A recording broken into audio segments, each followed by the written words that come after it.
I'm Bob Bakert with Jazz Guitar Today, and we're being joined by Wayne Krantz, who's currently out on tour, right? It's true. It's true. All right. So we want to do a quick update for everybody to let them know what's going on with you, man. First of all, thanks for being here. We always appreciate you and love you, man. Thanks for having me, man. It's a pleasure. Oh yeah. So what's going on? Tell us what's happening. What are you doing? Now we're just we're waiting to board. We're going to Oakland. We just did 5 or 6 gigs in the east and kind of southeast. And we're going to Oakland to play tomorrow night, and then Portland, and then a couple of gigs in LA, and then we're done. So where in Oakland are you gonna be? At Yoshi's. Oh, at Yoshi's. Okay. Yeah. And then you're going to Portland. Where are you going to be? Portland is that's a very good question. Where are we playing in Portland? You're gonna be somewhere in Portland. I don't know. It's it's that place. That place. Yeah, that the corner. You know where the Starbucks used to be, right? They have music there. Yeah. I mean, great spot. It's part of the Portland Jazz series. They're doing like some kind of different acts there all week, and we're kicking it off. I noticed that that Billy Cobham's Crosswinds project is playing the night after we play, and it very cool. Brought back fond memories of my time with Bill way back in the 90s. Yeah, that is very cool. So if you live in Portland or you're anywhere close to Portland, you're going to be in Portland, you can figure out where you're going to be. You're going to find Yeah. I'm sorry, I can't. I know it has kind of like an old English connotation, the name of it, but it's one of the regular joints there. They'll find it. They'll find it. No question. I hope so, because actually tickets there are really slow. Perhaps because I don't know where it is. It's very slow. So if you're in Portland listening to this, or if you know people in Portland, please come to this show, because the band is in good form right now. Be a good time to hear us. Oh, I bet it's awesome. Portland, Oregon, KCL. We don't get up that way often. It's a cool time. Yeah, so I hear. Yeah, no, but it's really only as cool as ticket sales indicate. Bottom line. Well, let's see what we can do. I mean, maybe we'll sell a ticket or two for you. That'd be nice. So the KCL thing is going, then you got 2 dates in LA, right? Yeah, we're playing at the old Baked Potato, 55 Bar West, Friday and Saturday night, and we're hoping people come out for that. So you'll be at the Baked Potato in LA, so everybody, go check that out for sure. That'd be fun. That's very, very cool. No, it's been going good. It's been going good, man. Primarily, well, I mean, it's always fun to play in this band, but I've kind of made some strides, really, with my approach to the thing. I'm feeling better about it.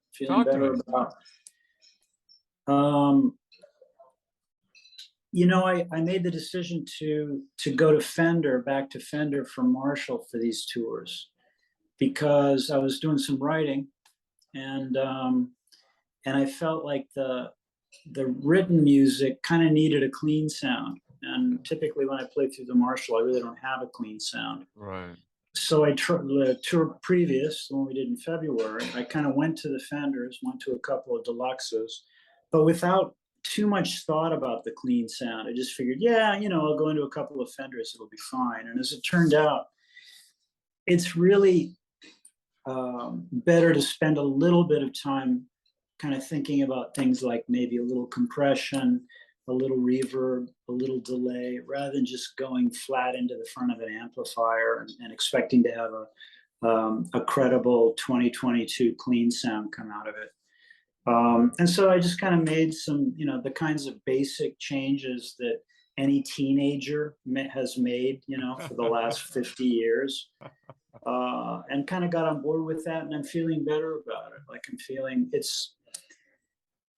I've hesitated to embrace much of a produced sound for myself, and my initial feelings about playing with a sound that's kind of more, it's almost a cliche, like everybody does. That's everybody's clean sound, basically. And I'm just uncomfortable with stuff like that generally, but I kind of hung in there and had some months to kind of get used to it before we went out. And at this point, I'm really happy to have it, because the sound is it's a little more credible. It's just a little bit more credible to be playing clean at all. And mostly I play the composed stuff clean, but occasionally I actually kind of use it as an improvisational sound too, and that's been interesting. It's been fun. Are you playing with deluxe? So you're using deluxes? A couple of deluxe reissues. You know, they're Yeah, super right. consistent. Oh yeah, they're great. I'm not even doing wet dry. I'm just running mono into both of them, and I'm digging it. I'm having fun, and making the transition to using pedals for the distortion rather than the amp head. Yeah, That's been a big shift. And yeah. but I'm kind of happy with the direction. I'm kind of happy with the way it's going. So that's been nice. I'm more comfortable than usual. And yeah, I'm sorry, go ahead. Please. Yeah. I don't think anybody has ever made a bad decision if they decided to go with the deluxe. You know, I mean, they just sound great. And I mean, the only reason I ever got off of it is just because my little deluxe wasn't powerful enough to play with the people, the drummers and bass players that I was playing with. There's no low end, and you know, there's no tightness on the bottom like you can get from the Marshall, and just the power. But I never really had a problem with the sound.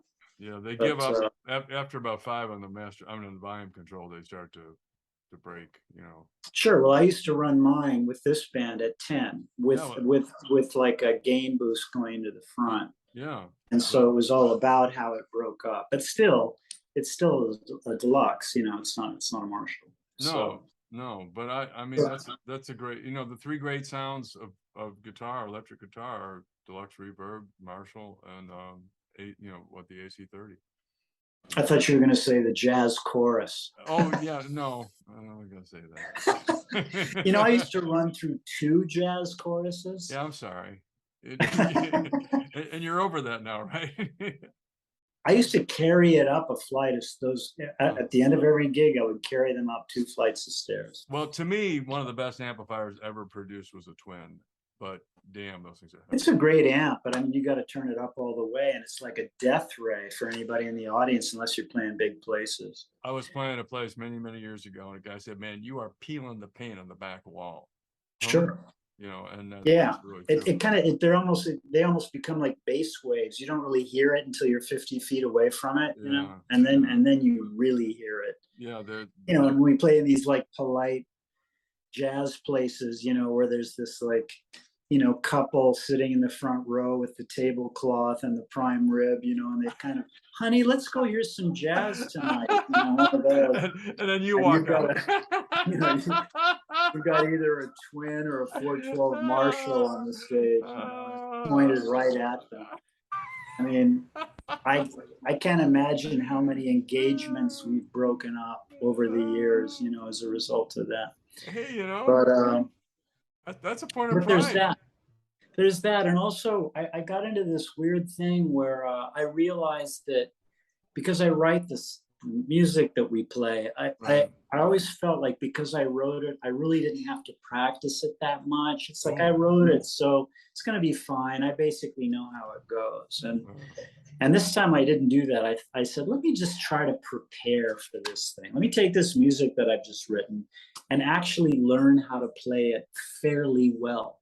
I mean, I'm still going to make mistakes, but let me try to actually spend time practicing, you know, rather than just practicing the improvising, which is what I do all the time. Right, but to actually practice the composition. No, I never did it. I never did it before. And I got to say, I like the results a lot, you know. One time I was playing with, I did some gigs with a good friend of mine, Mike Landau, and he was saying once that like, you don't really like to rehearse, do you? And I said, what? I don't. He said, I don't think so. And I kind of started thinking about it. He's right. Like, I'm into this weird thing where let's just wing it, you know, and thinking that somehow that was the maximum context for improvisation. Right. And in fact, it's not. In fact, and another thing that keyed me to the fact that it isn't that is I saw an interview with Miles Davis somewhere. Maybe it was in his book. I can't remember. But, you know, one of my inspirations for improvisation, that guy. And they said, do you ever get nervous about you know, when you're about to go on stage, do you ever get nervous about the show? And he said, not if I know what I'm going to do. Oh, That coming from like one of the great improvisers, great melodic improvisers. You know what I mean? So when he yeah, said that, it kind of seemed like, wow, that seems like kind of like the opposite of what I would. But then the more I thought about it, he's like, what he was saying is not that he knows exactly what he's going to play, but just that he knows the context of the improvisation really, really well. right. And so those two changes are changes that I made for this tour, and I'm happier than usual. So I'm kind of psyched. You look happy, you know. You look I happy. saw the smiling. Hey, Yeah. if you were in the Centurion Lounge in Charlotte, North Carolina, you'd be happy too, man. That's where it's going on, huh? That's where it's all happening today. I was having that conversation with somebody the other day, and they were really fighting me on it. And I said that, you know, in acting, because I do acting, I know you do. When you really know the lines and know the character and know the role, that's when you can really do your best expression. And we were talking about reading music and all this kind of stuff, and you know, and guys that, you know, and so I won't get too far into it, but the bottom line on it is that my friend Bill Hart said, you know, when you internalize it is when you can really start to express yourself, and that's what I'm saying. That's what I agree with. When you really very apt. Yeah, when you know the tune, when you got the tune, then you can really start to play. Then you can start to have fun, quote play, and that's what I think what I think you're saying. Yeah, there is a certain magic to the way I always felt like you were walking out on the tightrope without a net. it's always that anyway. Yeah, that's the thing. I mean, if the band is committed to improvising, then no matter how well you know the written stuff, still like 80% of what's going to happen is unknown. So that's always there. Yeah, I'm just talking about like those few lines that you're talking about. Just make sure you know them. Yep. Make sure you know the lines. Yeah. Yeah. Clean stuff.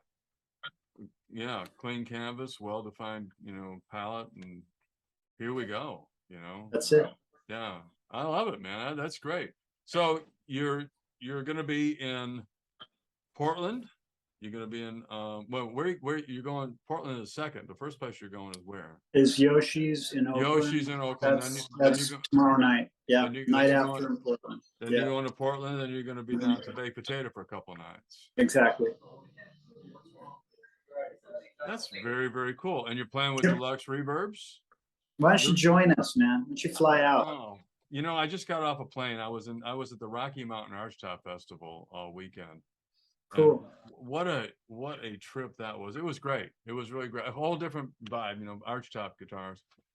Bruce Foreman was out there, and nice. You know, it was, you know, Fareed Haq was out there, and you know, Frank Vignola was out there, and you know, I mean, it just all these guys, and just great players, and a whole lot of. It was a great vibe. Arvada. Sounds fun. Yeah, I was out there. I came back last night about midnight. I was just exhausted, but if I had a private plane and didn't have to deal with the frickin' airport, I'd be calling, you know, Sammy and Billy and telling them, hey, fuel that thing up, we're going.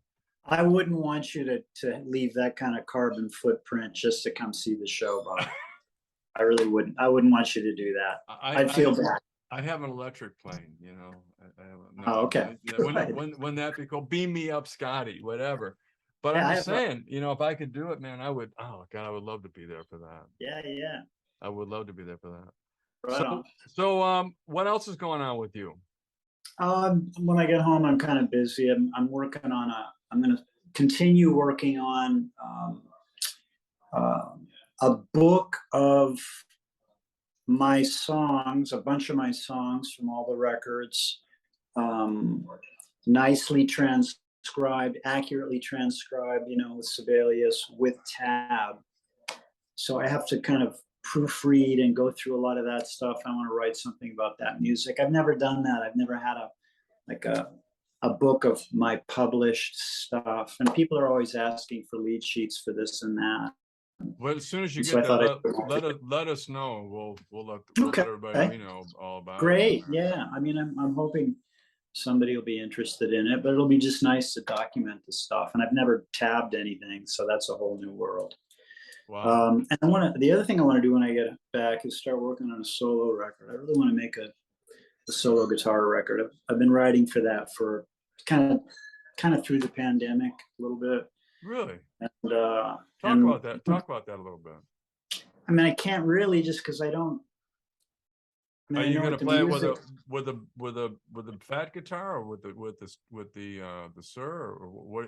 Yeah, just my guitar, the Sir, right now. I haven't really thought beyond that. Yeah.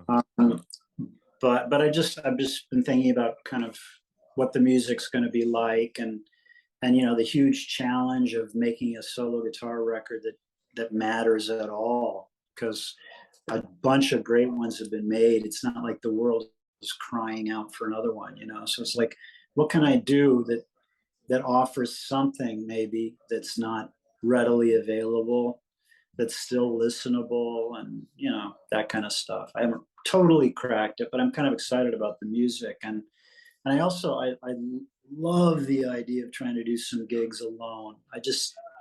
I've had a few experiences in my life of being on the road by myself, and it's like heaven. It's paradise. Nobody to account for.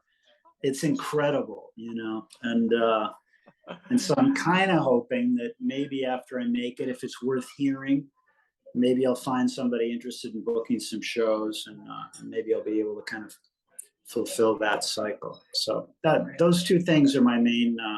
Plus, a band. I'm putting this band together down in Argentina that called Zebble, Zebble. That I'm kind of excited about. Really good players, great vibe. You might try to make some noise down there, South America. I'm not sure. That is very cool. Let's get back to the solo thing for a second. So, yeah. If someone said to Joe Pass before he made Virtuoso, well, no, we don't need another one of those records. Well, that's the thing. I mean, it's now post Virtuoso. But so I mean, Virtuoso, but there was other music out there. The point is, man, you don't know until you do it what it's going sure. to be. No, that's true. That's true. I mean, there's always room for something else that's good, and I'll try to make it as good as I can, obviously. Well, the fertile mind, and you definitely have one of those. So, so something very, very cool will become of it. I'm sure of it. I'm not blowing smoke up your skirt, because you don't wear skirts, but I'm not blowing smoke. I would. I may actually. I'm trying to become more of an entertainer. Maybe that would help. Okay. I'm gonna leave that alone. You heard it here first. Do you know anything about polls? Have you ever thought about that? Never mind. I haven't. No. No polls, huh? No, not yet. Well, listen, man, you are such a delight. And, you too, man. I love talking to you, and shit, I wish I could be out there, because I would really, really dig it. There's plenty more where this comes You got from. a great band. You're still playing with Tim and with Keith, and that's right. You guys have got that figured out, where you have such respect for each other. It's incredible, and all three of you are amazing in your own right. I was talking to Adam Nitty about playing with Keith. I was talking to actually Tom Hemby about playing with Keith. And he said, well, he goes off sometimes, but we know he's coming back. That's the Elvin Jones influence. It could be, yeah. I mean, I'm gonna leave that to you. But anyway, well, that's it for me, bro. Unless you got something else you want to talk about. Thank you so much, Bob. Bob Bakert with the amazing Wayne Krantz doing his thing. He's going to be in Oakland. He's going to be Yoshi's. Then he's going to wherever the hell that place is in Portland that we remember so well. Baked potato. And then the baked potato in LA over the next week or so. And then he's going to be working on his solo record. Oh, Going to be working on the thing down in Argentina. I'm going to try to unseat Alcaraz as the #1 on tennis circuit. That's my next one. You're going to be there, no problem. Yeah, you'll be there. Just a matter of time. And then the last thing is that you've made a directional change in your the way you reproduce your tone. You've gone to the F brand, as it were. Clean in pedals, baby. Right on. Hey, man, thank you. Talk to you later. Good luck with everything. Good luck with everything, man. You too, man. All right, see you, buddy. Bye-bye now. Later on. Bye-bye.